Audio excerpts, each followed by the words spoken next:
more questions. How do they change the tumors to become more or less aggressive? And so we found the mechanisms and figured out actually that by the way that NKs are changing and making them less aggressive, now they become susceptible to everything else. They become susceptible to chemo, to radiation, to checkpoint inhibitors, other immunotherapeutics.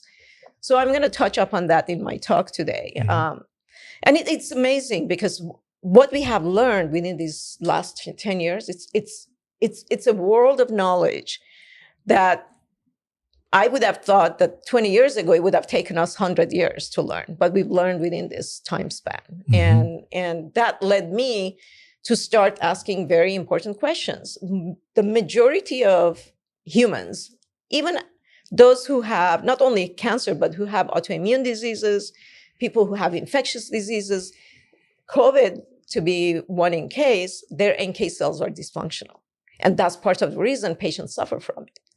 And so we are trying to strengthen the function of NK cells because we believe not only we're going to prevent cancer, but also we're going to prevent a slew of other diseases that we are suffering from.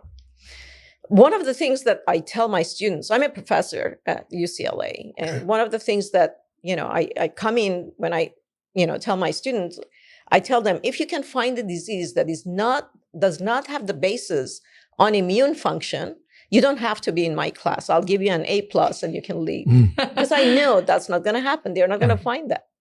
And so I believe eventually, if we can find combinatorial therapeutics, we're going to be curing cancer.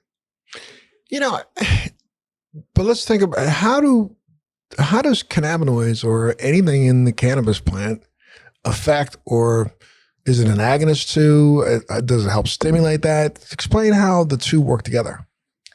Actually, I put together a talk that really is going to change the face of cannabis and cannabinoids because, initially when Tracy came to me, and first of all, I really refused working on pediatric, cancer because it just breaks my heart. It's very hard for me.